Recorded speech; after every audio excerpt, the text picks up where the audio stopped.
Hi friends, எல்லாருக்கும் வணக்கம். இன்றைக்கி நம்ம என்ன பண்ண போகிறோன்னா, இன்றைக்கி சமையலுக்கு வந்து நம்ம மாடி தோட்டத்தில் காயெல்லாம் கொஞ்சம் அறுவடை பண்ணலான்னு வந்திருக்கோம்.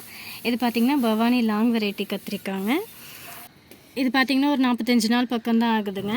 இது நம்ம க்ரோ பேக் பார்த்திங்கன்னா சும்மா நம்ம பிளாஸ்டிக் ட்ரம்மு தான் வந்து நம்ம மண் கலவை உரம், மண்புழு உரம், இந்த காய்கறி, தேங்காய் நார் இந்த இதெல்லாம் போட்டு தான் நம்ம வச்சுருக்கோங்க.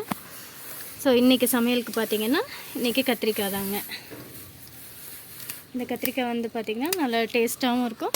இப்போ நம்ம வீட்டு மாடி தோட்டத்துக்கு பார்த்திங்கன்னா எப்பயுமே ஃப்ரெஷ்ஷாக பறித்து ஃப்ரெஷ்ஷாக அன்றைக்கே சமைச்சு சாப்பிட்றது வந்து நம்ம உடம்புக்கும் ரொம்ப ஹெல்த்தியானதுங்க. அடுத்தது பார்த்திங்கன்னா இது வந்து கோவை வரி கத்திரிக்காய்ங்க.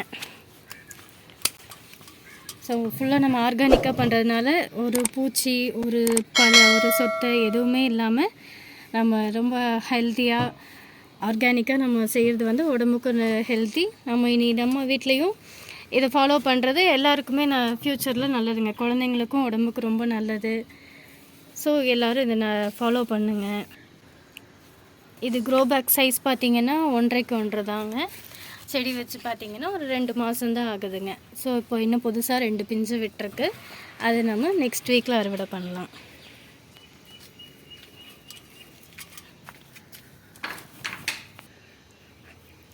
அடுத்தது பார்த்திங்கன்னா காசிப்பட்டணம் கத்திரிக்காய்ங்க. இதுவும் பார்த்திங்கன்னா நம்ம சின்னதாக 1.5x 1 க்ரோ பேக் தாங்க. இதில் மேலே பார்த்திங்கன்னா முள்ளாக இருக்கும். ஸோ கொஞ்சம் சேஃபாக பறிங்க. இதுக்கும் நம்ம நார்மலாக பண்ணுற எல்லாமே தாங்க. எல்லாமே உரம் ஒன்று தான். நமக்கு எல்லாமே மண்புழு உரம், காய்கறிகள் தான் வந்து இந்த செடிங்களுக்கு உண்டான சத்தே இது தான். ப்ளஸ் சன்லைட், அப்புறம் தண்ணி, இது இருந்தாலே போதும். எல்லா செடிங்களும் நமக்கு செழிப்புன்னு இருக்குது பாருங்கள்.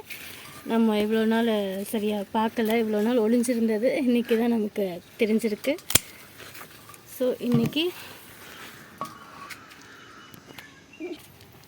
அடுத்தது அப்படியே ஒரு மிளகாயும் இருக்குது. இதுவும் பறிச்சுக்கலாம்.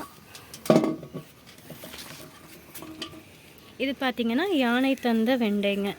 இது இப்போது பிஞ்சாக தான் இருக்குது. இன்னும் ஒரு 2-3 டேஸ் போணுச்சுன்னா இதுவும் நம்ம இப்போ அறுவடை பண்ணலாம். அடுத்தது ஒரு லெமன். இது பார்த்திங்கன்னா இன்றைக்கி ஒரு 2 எலுமிச்சம்பழம் பழுத்துருச்சு. ஸோ இந்த சம்மருக்கு பார்த்திங்கன்னா நம்ம வீட்டில் டெய்லியுமே லெமன் ஜூஸ் தாங்க.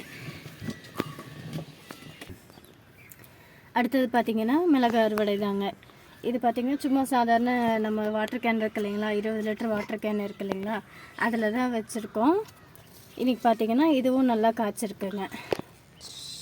ஸோ இதை இன்றைக்கி மிளகாய் அறுவடையும் பார்க்கலாம்.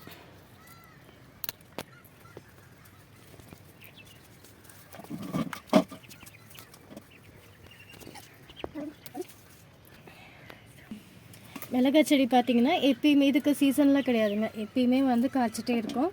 ஸோ நம்ம வந்து வீட்டில் எப்பயுமே மிளகாய் வந்து நம்ம செடிகளை பறிச்சுக்கிறது தாங்க. கடைக்கெல்லாம் வந்து பச்சை மிளகாய் வாங்கிறதெல்லாம் இல்லை. வீட்லேயே நம்ம ஆர்கானிக்காக எல்லாமே பறிக்கிறது தாங்க. அடுத்தது இன்றைக்கி பார்த்திங்கன்னா கொஞ்சம் நம்ம செம்பருத்திங்க. நம்ம செம்பருத்திலே பார்த்திங்கன்னா 3 விதமாக இருக்குது. ரெட் கலர் இருக்குது, ஒயிட் கலர் இருக்குது, ஆரஞ்சு கலர் இருக்குது, பிங்க் கலர்லேயும் இருக்குது. ஸோ பூவும் பார்த்திங்கன்னா ஃப்ரெஷ்ஷாக பறித்து சாமி படத்துக்கு வச்சு நம்ம வீட்டில் பறித்த காய்கறிகளே சமைச்சு ஃப்ரெஷ்ஷாக சாப்பிட்றதுங்கிறது ஒரு தனி சந்தோஷந்தாங்க.